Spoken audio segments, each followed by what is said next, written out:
ঠিক আছে, আমি মনে করি উনি যেভাবে চলছে ওইভাবেই সব দলকে গাইড করা। আমরা তো বিপথে যাই, ঘন ঘন রাজনৈতিক দলগুলো অনেক ভুল করি, ভুল সিদ্ধান্ত নেই।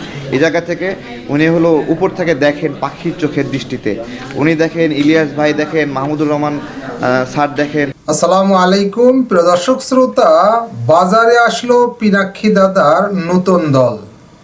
পিনাক্ষী সাংবাদিক ইলিয়াস, কনক সারোয়ার এবং আমার দেশ পত্রিকার সম্পাদক মাহমুদুর রহমানের সমন্বয়ে এবং গণ অধিকার পরিষদের নেতা তারেক রহমানের নেতৃত্বে এবার নতুন দল ঘোষণা হলো, যে দলে থাকতেছেন পিনাক্ষী দাদা।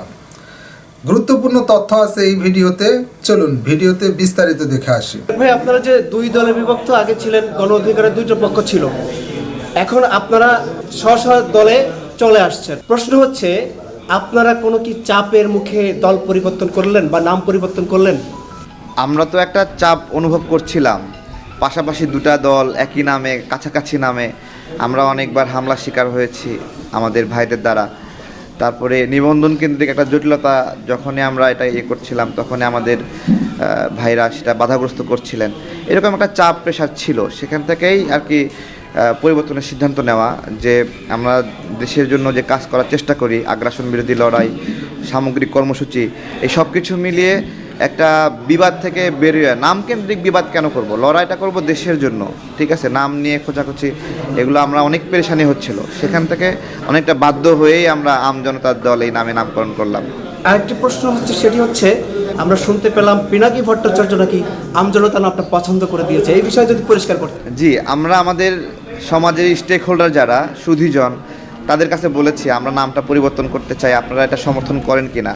তখন তারা বলেছে হ্যাঁ, এটা অনেক ভালো হয়। তাদের কাছ থেকে নাম চেয়েছি, এই নামগুলোর মধ্য থেকে আমাদের সদস্যদের মধ্যে আমরা ভোটাভুটি করেছি। এর মধ্যে সবাই পিনাকি দাদা যে নামটি সাজেস্ট করেছিলেন, আমজনতার দল, কোনো রকম পরিবর্তন ছাড়া ওই নামটাই আমরা পছন্দ করেছি। সবাই আমাদের অধিকাংশ মতামত দিয়েছে।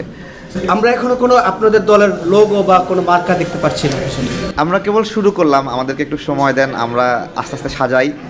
আমরা নামের পরে লগো, পতাকা, এই বিষয়গুলো আসলে হুট করে দিতে চাই নাই। তবে আমরা আমাদের মূলনীতিটা আমরা সিলেক্ট করে ফেলেছি, সেটা হলো সার্বভৌমত্ব, স্বনির্ভরতা এবং সুশাসন।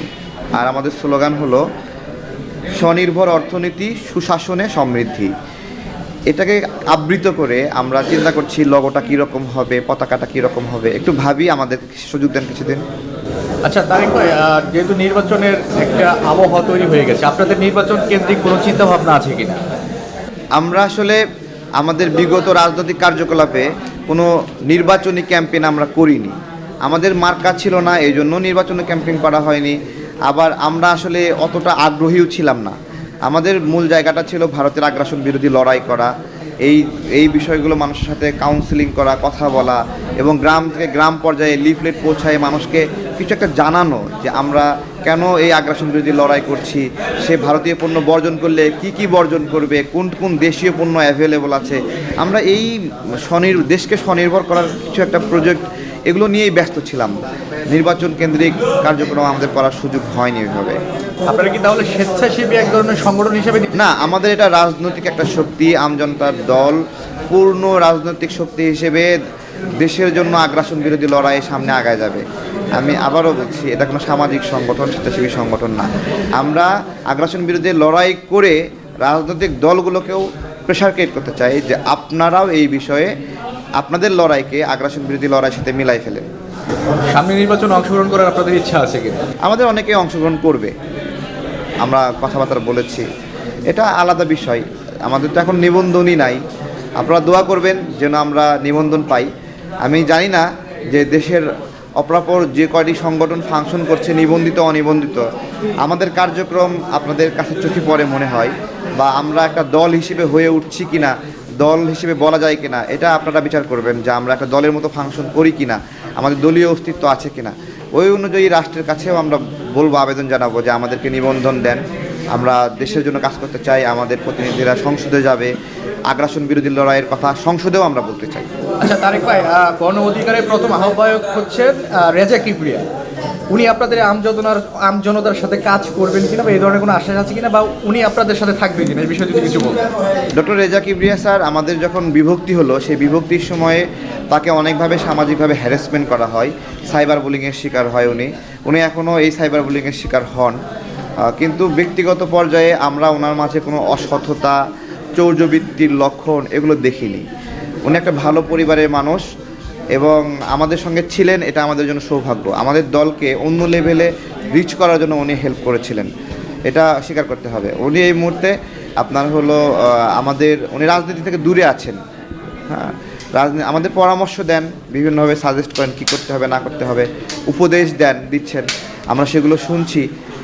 তো এখনও নিশ্চিত না যে উনি আমাদের রাজনৈতিক পথ চলায় কোনো পদ পদবিতে আসবেন কিনা, আপাতত নাই, কিন্তু উনি আমাদের উপদেষ্টা হিসেবে এতদিন ছিলেন। আচ্ছা তারেক ভাই, একটু শেষ একটা প্রশ্ন করতে চাই। পিনাকি ভট্টাচার্যের যেহেতু নাম সাথে উনি ওতপ্রোতভাবে জড়িত, ওনার নাম যে আপনি বললেন, উনি কি আপনাদের এই দলের সাথে কাজ করবেন কিনা? আচ্ছা, পিনাকি দাদার সাথে আমাদের সম্পর্কটা হলো আগ্রাসন বিরোধী লড়াইয়ে উনি যেই আহ্বানটা করেন আমরা এটা বাস্তবায়ন করার চেষ্টা করি। আবার আমরাও যে কার্যক্রমগুলো করি, দাদা বিভিন্ন সময় আমাদেরকে প্রচারণা সাজেশন দিয়ে হেল্প করেছেন, দেশের জন্য বিভিন্ন সংকটময় মুহূর্তে আমাদেরকে গাইড করেছেন। এটা আমাদের এমনি সাংগঠনিকভাবে আমাদের গ্রুপে উনি নাই বা এটা নাই, জাস্ট সবসময় পরামর্শ দেয় অভিভাবকের মতো, আমাদের অভিভাবক। এটা বলতে পারছি না, সাধারণত ওনারা আসলে কোনো দলের সম্পদ না, পিনাকি দাদা সকল দলের সম্পদ। ঠিক আছে, আমি মনে করি উনি যেভাবে চলছে ওইভাবেই সব দলকে গাইড করা। আমরা তো বিপথে যাই ঘন ঘন, রাজনৈতিক দলগুলো অনেক ভুল করি, ভুল সিদ্ধান্ত নেই। এই জায়গা থেকে উনি উপর থেকে দেখেন পাখির চোখের দৃষ্টিতে, উনি দেখেন ইলিয়াস ভাই দেখেন, মাহমুদুর রহমান স্যার দেখেন, তারপরে কনক সারোয়ার ভাইরা দেখেন। আমরা তাদের পরামর্শ নেই নিয়মিত, এই দল গঠনের আগেও তাদের পরামর্শ নিয়েছি, সামনে পরামর্শ নেব আমরা। আরও অনেক আছে, এম রহমান মাসুম ভাই আছে, টিটু ভাই সবসময় পরামর্শ দেয়, এরকম বড় ভাই আব্দুল হাই শিকদার স্যার পরামর্শ দেন আমাদেরকে, এরকম আরও অনেক বড় ভাই আছে যারা আমাদেরকে নিয়মিত পরামর্শ দেন। আমরা আরও আছে, নামগুলো মনে আসছে না, বলতে পারছি না, তাদের পরামর্শগুলো নিয়ে আমরা কাজ বাস্তবায়ন করতে চাই। তারেক ভাই, একটু লোভ সামলাতে পারছি না একটি বিষয়ে। আপনারা পূর্বে বিএনপির বিভিন্ন মিটিং অংশগ্রহণ করেছেন গণ অধিকারের ব্যানারে, তো এখন আপনারা আমজনতার ব্যানারে বিএনপির সাথে শরিক দলের সাথে যেভাবে জি, আমি এটা বিষয় ক্লিয়ার করছি। আমরা ভোটাধিকারের লড়াই, স্বৈরাচার পতনের লড়াই, এই লড়াইগুলোতে আমরা বিএনপির সঙ্গে যুগপৎ আন্দোলনে ছিলাম এক দফা দাবিতে। এই এক দফা যে বলা হয় না, এক দফা দাবির প্রবক্তাকে, এটা কিন্তু তারাই এই এক দফার প্রবক্তা। অনেকে অনেক ধরনের করতে পারে, সেই সাথে মিল রেখে আমরা এক দফার কাজগুলো করেছি। তো আমরা জাতীয়তাবাদী দল বিএনপির সকল যৌক্তিক আন্দোলনের আমরা সমর্থন হব এবং তাদের যে ভোটাধিকারের জন্য যে লড়াই, গণতন্ত্রের জন্য যে লড়াই, সেই লড়াইয়ের পাশে আছি। এবং তারা যতক্ষণ পর্যন্ত জনগণের জন্য কাজ করছে ততক্ষণ পর্যন্ত তাদের আমরা বন্ধু। জনগণের জন্য কাজ না করলে আমরা তার বন্ধু হব না। পাশাপাশি জামাতি ইসলাম নামের যে সংগঠনটি, তাদের সাথে আমাদের ভালো বন্ধুত্ব, আমরা একসাথে অনেকবার বসেছি, তাদেরকে সহযোগিতা করেছি, তারা আমাদেরকে সহযোগিতা করেছে, পরামর্শ দিয়েছে। এই জায়গাগুলো অব্যাহত থাকবে। আমরা তাদের কাছেও দোয়া চাই, সহযোগিতা চাই। তারা বড় বড় দল, আমরা ছোট একটা দল, আমাদের সক্ষমতা অনেক কিছু কম। তো সবার সাথে মিলবন্ধন রেখে সবার ভালোবাসা নিয়ে আমরা এগোতে চাই। দর্শক শ্রোতা, এই বিষয়ে আপনার মতামত থাকলে কমেন্ট বক্সটি আপনার, লিখতে পারেন কমেন্ট বক্সে আপনার মতামত। পিনাকি দাদার এই নতুন দল নির্দেশনায় যে নির্দেশনাগুলো পিনাকি দাদা দিয়েছেন, সেক্ষেত্রে পিনাকি দাদার এই নতুন দলে এমপি নির্বাচন পিনাকি দাদাই করতেছেন আগামী নির্বাচনে, এটা নিশ্চিত। এ বিষয়ে মতামত চাচ্ছি। আজকে এই পর্যন্তই। আল্লাহ হাফেজ।